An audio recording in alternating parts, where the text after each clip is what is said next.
नाज़रीन, मैं आज एक ऐसी नहत्ती खातून के साथ मौजूद हूँ जो अपने करीबी रिश्तेदारों की जानिब से इंतहाई जुल्म और बर्बरियत का शिकार हो गई है। ये खातून अपनी 2 छोटी मासूम बच्चियों के साथ अपना ज़ाती घर होने के बावजूद दर बदर की ठोकरें खाने पर मजबूर है। कभी किसी के घर पर रात गुजार रही है तो कभी किसी के घर पर रात गुजार रही है, कभी किसी से खाना मांग कर खा रही है और कभी मांग कर अपने बच्चों का पेट पाल रही है। ये सिलसिला पिछले 4 दिनों से जारी है। अब ये सारा मुआजरा है क्या, इस खातून के साथ हुआ क्या है, उस पर मैं थोड़ी रोशनी डाल देता हूँ ताकि आप देखने वालों को इस हक़ाइक़ का पता चल सके। नाज़रीन, ये खातून जो मेरे साथ मौजूद है 33 साल इसकी उम्र है और इसका नाम यास्मीन सुल्ताना है। ये इसकी 2 छोटी छोटी बच्चियाँ हैं। इसकी उम्र 6 साल है और ये बच्ची माजूर है। और ये जो मेरे साथ बच्ची खड़ी है इसकी उम्र 7 साल है और ये माशाल्लाह ठीक है बच्ची। अब हुआ क्या कि 12 साल पहले इसने एक साबर अली नामी शख्स के साथ शादी की जो पहले से ही शादीशुदा था। उसके 4 बच्चे थे, 2 बेटियां थीं और 2 बेटे थे। एक बेटे का नाम अहमद रज़ा था और एक बेटे का नाम रिजवान था, जबकि दूसरी 2 बेटियां उनका मुझे मालूम नहीं है। लेकिन उस शादी के बाद साबर अली ने अपनी अहलिया को, उसका नाम शहनाज है, उसकी साबिक अहलिया, उसका नाम शहनाज है, उसको तलाक दी बाकायदा तौर पर और अपने दोनों बेटों को, दोनों बेटियों को नाफरमानी की बुनियाद पर।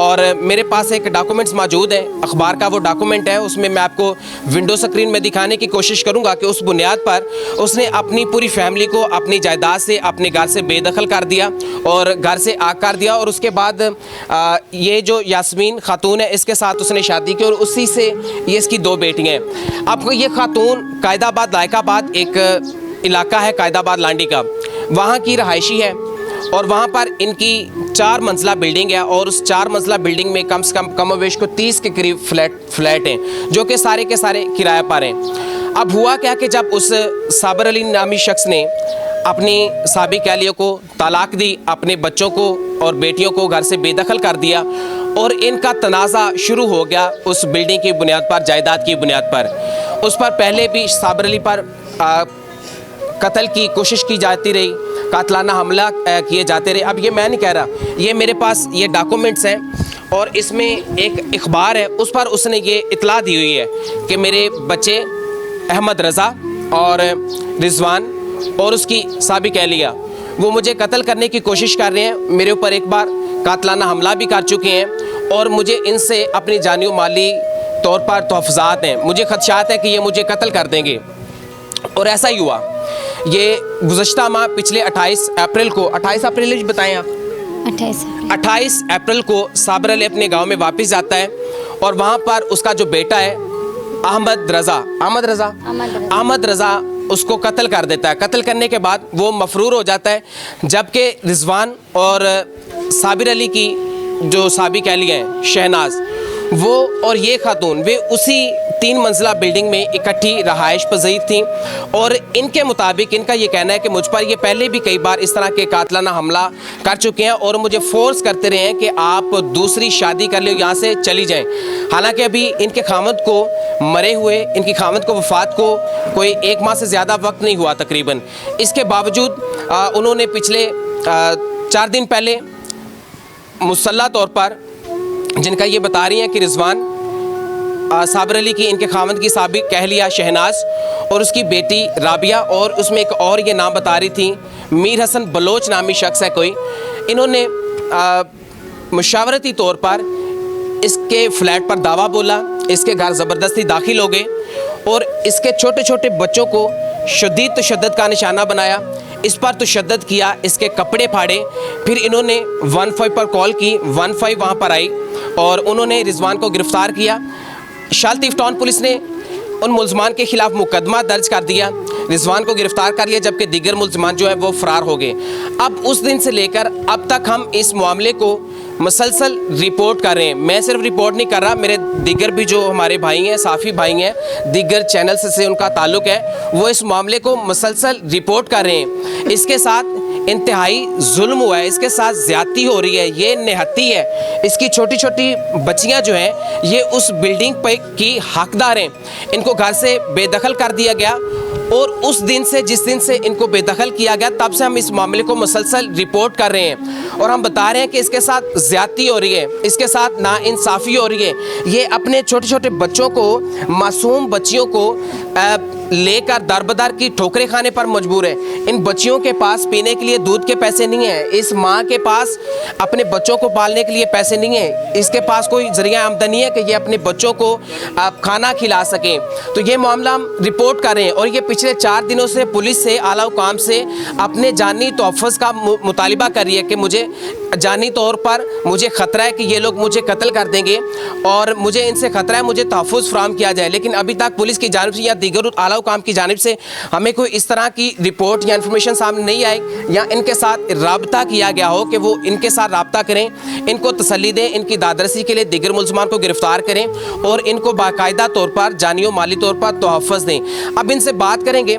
अब इसमें एक और बड़ा अहम ट्विस्ट है और बड़ा दिलचस्प ट्विस्ट है कि जिस वक्त इनको उस घर से बेदखल किया गया और ये अपनी ही बिल्डिंग में, ये मेरे ख्याल में कोई तारीख का कोई मुनफरद वाक़या है, मुनफरद केस है कि एक खातून जो है ये अपना घर होने के बावजूद, अपनी बिल्डिंग होने के बावजूद अपने उसी बिल्डिंग के किराएदार के घर रहाइश पजीर रही हैं। अब इसमें दिलचस्प ट्विस्ट ये है कि जब उनको पता चला है कि ये किराएदार के घर में रह रही हैं, रहाइश पजीर है, तो वो मसल्ला लोग आए हैं, वो ये बताएंगी वो कौन कौन थे और उनके साथ क्या सलूक किया गया और उनको ज़बरदस्ती घर से बेदखल कर दिया गया।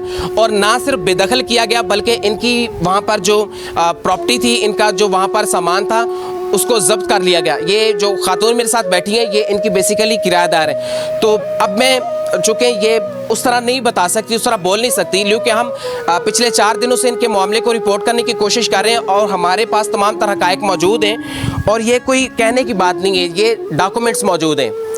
इसके खामद को ऑलरेडी कत्ल के खदशात थे। वो मेरे पास अखबार का इधर एक पेज है, उसने अखबार में इतला दी हुई थी कि मुझे इनसे जान का ख़तरा है, मुझे कत्ल कर दिया जाएगा। बिलाखिर वही हुआ जो खदशात उसने ज़ाहिर किए।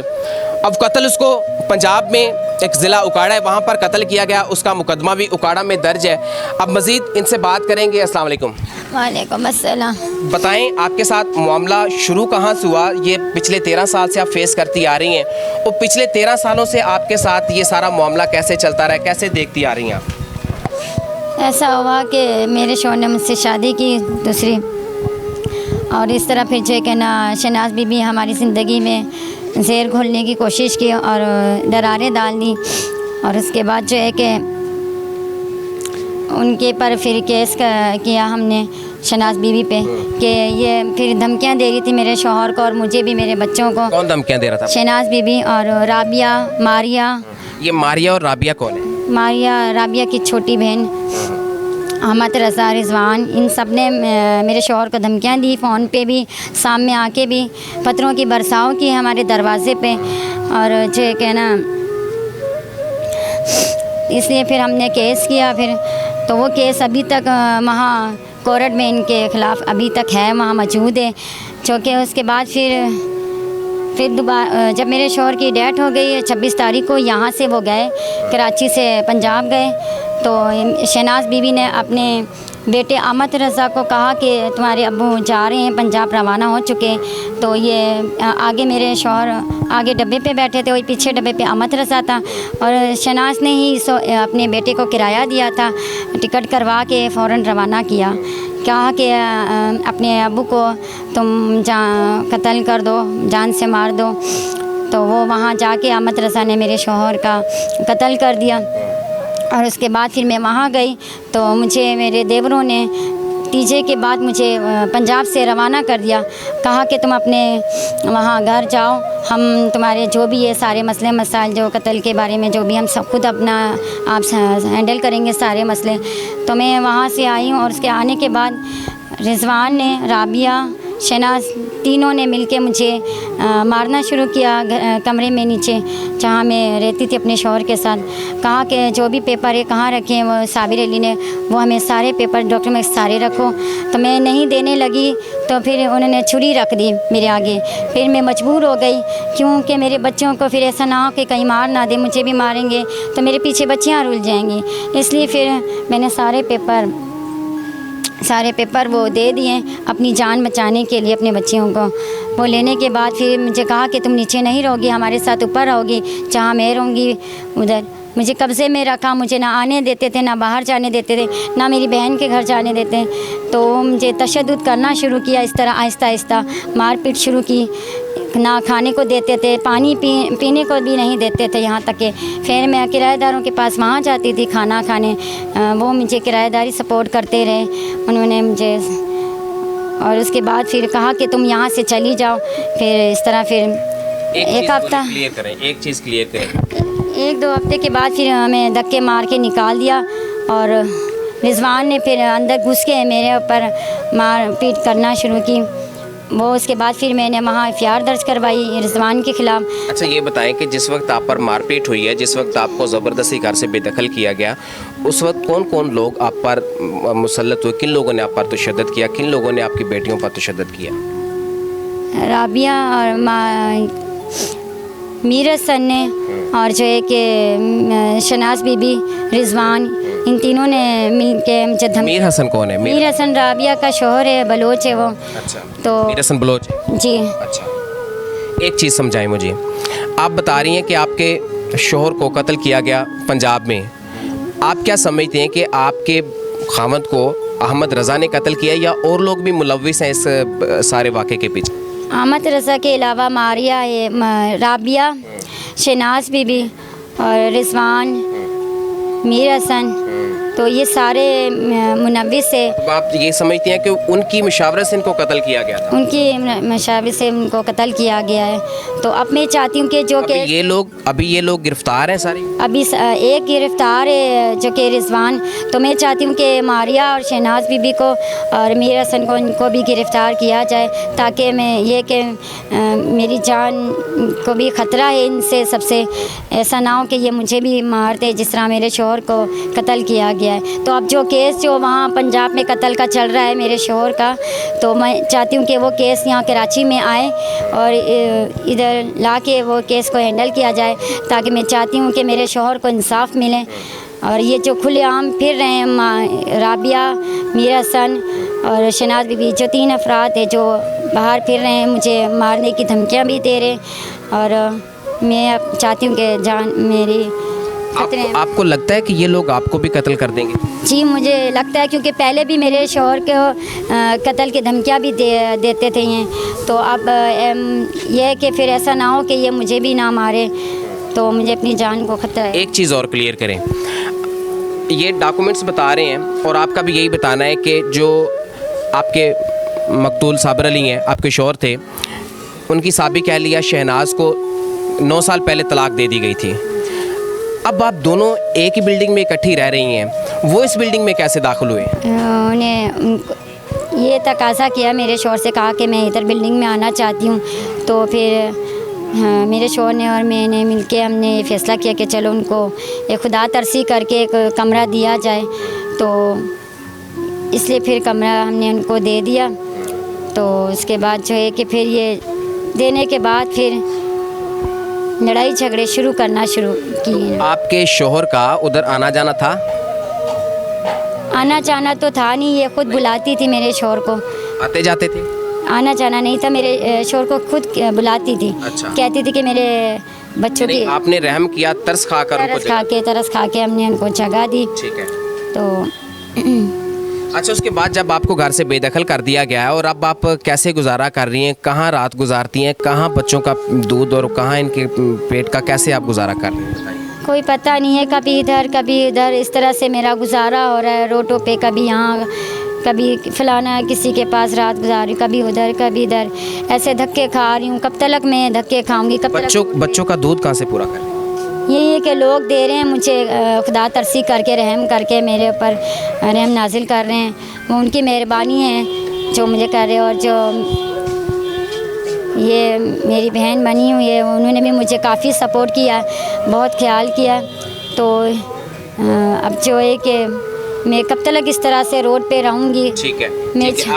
आपको इन्वेस्टिगेशन टीम देख रही है, आपको थाना शालतीफ टाउन के SHO देख रहे हैं, आपके SSP साहब देख रहे हैं, हुकूमत आपको देख रही है, वफाकी हुकूमत आपको देख रही है।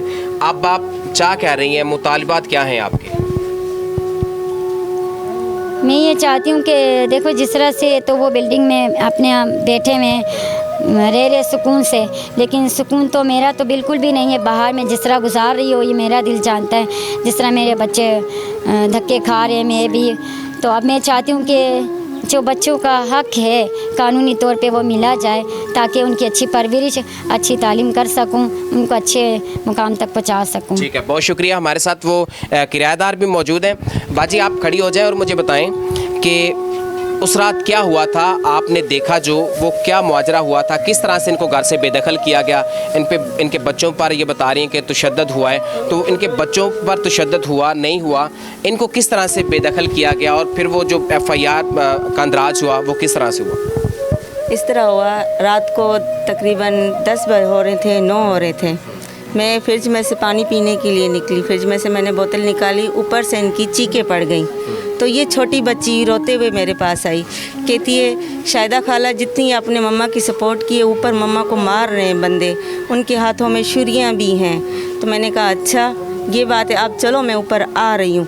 कहने लगी नहीं आप चलो। इस तरह मैंने 15 को कॉल की कि भाई आप आ जाओ, यहाँ पे किसी की जान को ख़तरा है। इसने उस दौरान FIR करवाई हुई थी उनके खिलाफ, FIR हो चुकी थी। 21 तारीख को FIR इन्होंने करवाई है। तो ये बच्ची आई, इसके सहारों तक जब तक मैं सीढ़ियों पे गई हूँ, वहीं से वाकई इसका बेटा गुस्से में से उतर के आया, जिसने मुझे धिक्का भी दिया। अच्छा। जी हाँ, कि आप ऊपर इस टाइम क्या करने जा रही हो। मैंने कहा शोर किस चीज़ का है? तो कहने लगा आप किराएदार हो, किराएदार की हद में रहो। मैंने कहा चलो ठीक है, अगर आपके ये घर के ऊपर से कहने लगा ये हमारे घर के मसले। मैंने कहा अगर आपके घर के मसले हैं तो घर में निपटाओ, सही है, हम भी किराएदार हैं, हमारे मर्द भी काम पे जाते हैं, रात के टाइम आते हैं, सुकून करते हैं। आप जो चोर शराबा करते हो उनकी नींद हटेगी, वो किस तरह सुबह काम पे जाएंगे? सारे मजदूर हैं, कोई बिजनेस तो नहीं है। चलो ठीक है 1 बजे चले गए काम पे, 2 बजे चले गए, कमा के लाएंगे, भाई मजदूर है यहाँ पे हर कोई। ठीक इस तरह उसने ज़्यादा ही मुझे गाली गलोशी की, जिस तरह की जाती है बेइंतहा की गई। फिर मैं भी बाज नहीं आई, मैंने 15 पे कॉल करके मैंने कहा FIR तो वैसे इनके ऊपर हुई है, तो क्यों ना किसी का मैं जान किसी की बचा लूँ। मगर मैंने किसी के कहने पे अगर इसकी आवाज़ मैंने आगे पहुँचाई है, ये मेरा कसूर है, तो ठीक है मैं ऐसा कसूर करती रहूँगी, हर किसी की आवाज़ में पहुँचाती रहूँगी जो मेरे पास आएगा। मैं नहीं किसी से डरती, ना मैं किसी की धमकियों से डरने वाली हूँ।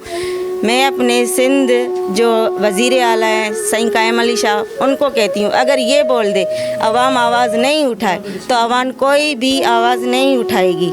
जो मैंने आवाज़ उठाई है तो प्लीज़ आप भी इनकी मदद करो। मैं कोई बड़ी हस्ती नहीं हूँ, मैं एक गरीब हूँ, गरीब की बीवी हूँ, मज़दूर की बीवी हूँ। अगर मैंने आवाज़ उठाई है तो आप बताया कि ये क्या है कि इस खातून की मदद करने पर आपको भी खमियाजा भुगतना पड़ रहा है, आपको बेदखल कर दिया गया और आपके सामान को जब्त कर लिया गया। जब्त किया गया है मेरे सामान को। उस रात को जब हम लोग FIR, कितना सामान था आपका? जी मेरी LCD थी स्मार्ट 25,000 की, और ये बैटरी वगैरह थी, पंखा था। अब ये नहीं पता कि उन्होंने क्या क्या उठाया। जेवर था मेरा अपना, वो खुद पूरी बिल्डिंग को पता है कि शाहिदा के पास जेवर था, और हम सीधी औरतों में जेवर होता है। इस वक्त भी आप देखोगे कि मेरे पाँव में भी जेवर पड़े हुए हैं, सही है, हमारे पास जेवर था। मैंने देवर को भेजा भाई आप जाओ, इसको जान का खतरा था, मैं इसको निकाल के ले गया। बहुत शुक्रिया। नाज़रीन, ये सूरत हाल है, आपको सुनवाने की कोशिश की है, आपको दिखाने की कोशिश की है। इस वक्त भी हम जिस जगह पर मौजूद हैं, ना इस खातून का घर है ये, और ना ही ये इस खातून का घर है, बल्कि ये किसी दूसरी जगह पर इस वक्त आर्जी तौर पर रहाइश पजीर है। बताता ये चलूँ कि हमारी टीम और हमारे मुख्तलिफ भाई जो हैं वो इस मामले को पिछले 4 दिनों से मुसलसल रिपोर्ट करने की कोशिश कर रहे हैं, और अभी तक हमें कोई ऐसी इतला मौसूल नहीं हुई, ना इनकी तरफ से हमें ये बताया जा रहा है कि इनके साथ किसी ने ताउन किया है, इनकी फरियाद को सुना है किसी ने, या किसी ने इनकी दादरसी की हमायत की हो, या इनको इंसाफ की यकीन दहानी करवाए। आप कुछ कहना चाह रही हैं? जी कहें। जी हाँ, मैं ये कहना चाहती हूँ कि जो केस हमारा आईओ को दिया गया है वो हमारी कोई भी सपोर्ट आयो नहीं कर रहा। जिसने एफआईआर करवाई है वो छुपती फिर रही है, जिनके ऊपर एफआईआर है वो सरेआम रोड पे खड़े हुए। भाई हमने जुर्म क्या किया है? इसने तो एफआईआर करवाई है। एफआईआर करना कोई गलत नहीं है, हक मांगना कोई गलत बात नहीं है। हमें आयो समझ में नहीं आ रहा, उसने कोई एक्शन नहीं लिया। आज क्या तारीख है? 21 को एफआईआर हुई है, आज क्या है? 26 है, कोई भी एक्शन नहीं लिया गया। वो जिनके ऊपर एफआईआर है वो सरेआम बिल्डिंग में खड़े हुए हैं, और हम लोग जिनका कोई कसूर ही नहीं है वो चुपते फिर रहे हैं। कब तक इनको मैं साथ लेके घूमती रहूँगी? नाज़रीन, ये बड़ा अपनी नौयत का बड़ा मुनफरद केस है कि मुद्दई, मजलूम और बर्बरियत का जुल्म का शिकार होने वाली खातून दर-बदर की ठोकरें खा रही है, छुपती फिर रही हैं और अपने सर की छत के लिए मुख्तलिफ मुकामात पर जाकर अपनी दादरसी के लिए फरियाद कर रही है। किसी मसीहा की मुंतज़िर है कि कोई मसीहा आ जाए और मेरी इस फरियाद को सुन ले और मुझे इंसाफ मुहैया करे। मजलूम है, निहत्ती है, ज़ालिम दंदनाते फिर रहे हैं इस मुआशरे में, और मजलूम जो है वो बेचारे दर बदर की ठोकरें खा रहे हैं। अपनी छोटी छोटी मासूम बच्चियों को लेकर बेचारी कभी किसी के दर पे बैठती है, कभी किसी के दर पर बैठती है। सवाल ये है कि आखिर ये जुल्म का, ये बर्बरियत का सिलसिला कब तक जारी रहेगा?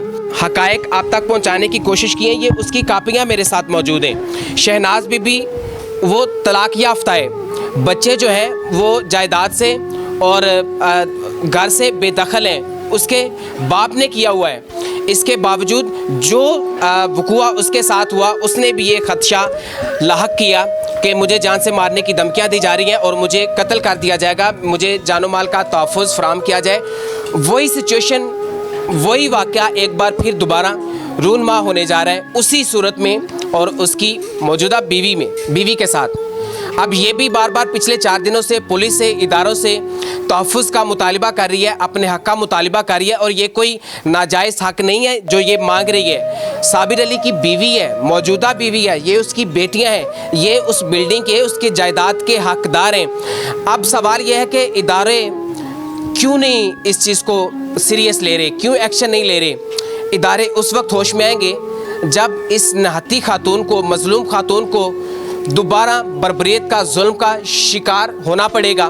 क्या किसी ऐसे बड़े वाक़े का इंतज़ार करना चाह रहे हैं कि कोई बड़ा वाक़या हो और हम उसकी एफआईआर दर्ज करें, उसके बाद तहकीकात, जबकि ये तहकीकात पहले ही हो जानी चाहिए।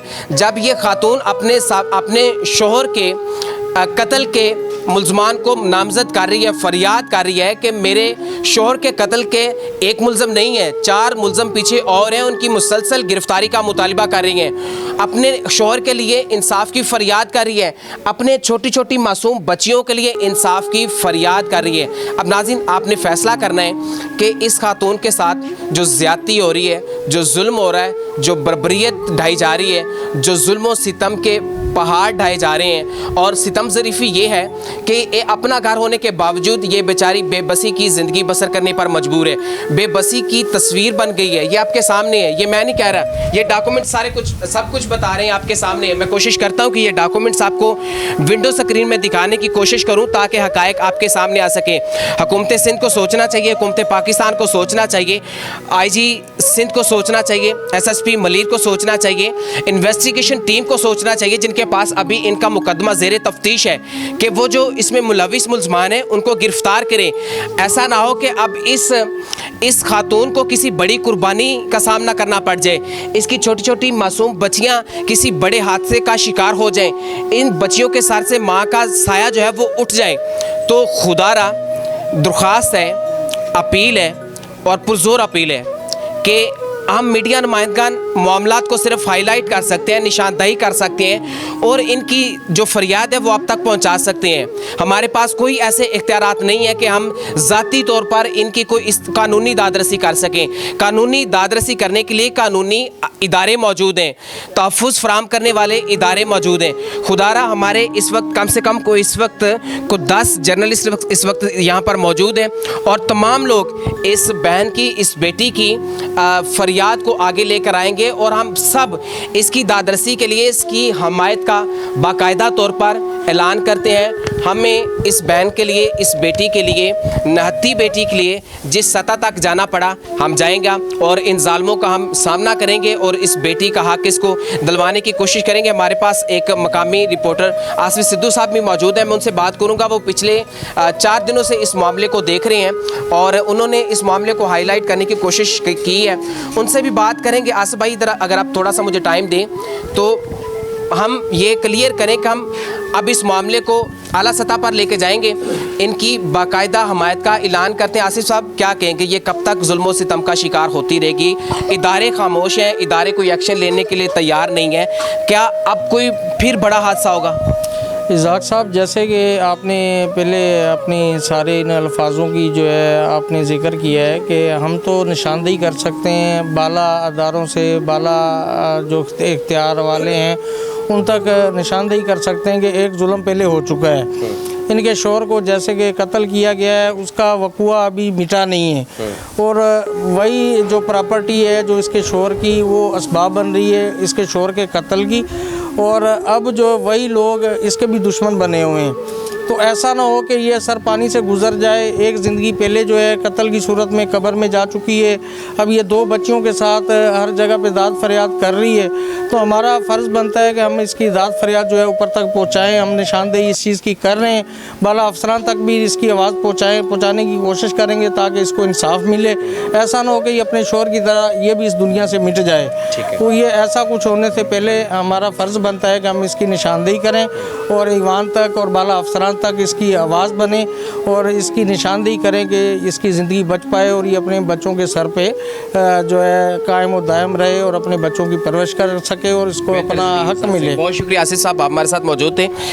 बड़ी बदस्ता दरख्वास्त है हमारी भी, इस बाजी की भी, इस नहत्ती और मजलूम खातून की भी और हमारी भी। खुदारा इदारे होश के नाखुन लें, इन्वेस्टिगेशन विंग इसको देखे और इसके मामलात में मुलविस मुल्ज़मान जो है उनको फौरी तौर पर गिरफ़्तार करें और खुदा ना करे कोई बड़ा हादसा रूनमा हो और हमारे इदारे सर उठाएं। इससे पहले कि पानी सर से गुजरे इस मामले को देखना चाहिए, गौर करना चाहिए। नाज़रीन, प्रोग्राम देखने के लिए आपका बहुत बहुत शुक्रिया। फॉलोअप भी फीडबैक आपको देते रहेंगे और ये तो हमने इनकी हमायत का ऐलान किया है इसलिए कि जब तक इस खातून को इंसाफ नहीं मिल जाता, जब तक ये खातून जो अपनी मामूल के मुताबिक ज़िंदगी बसर नहीं करने लगती, हम इनके साथ खड़े हैं। और सिर्फ सवाल ये है कि अब ये इतनी छोटी उम्र में अपने छोटी छोटी मासूम बच्चियाँ, बेटियाँ, कौम की बच्ची है, कौम की बेटी है, और हम अपनी एक गफलत की वजह से, अपनी लापरवाही की वजह से हम एक मज़ीद जो है वो बच्चियों के सर से एक साया उठाने के लिए रवा दवाएं। तो खुदा का नाम लें, खुदा का खौफ करें, इनके लिए आवाज़ उठाएं, इनकी दादरसी के लिए अपना जो कानूनी और आइनी किरदार है वो अदा करें। इस प्रोग्राम तक के लिए इसाक जावेद को इजाज़त दीजिएगा। फीडबैक आपको देते रहेंगे। अल्लाह हाफिज़।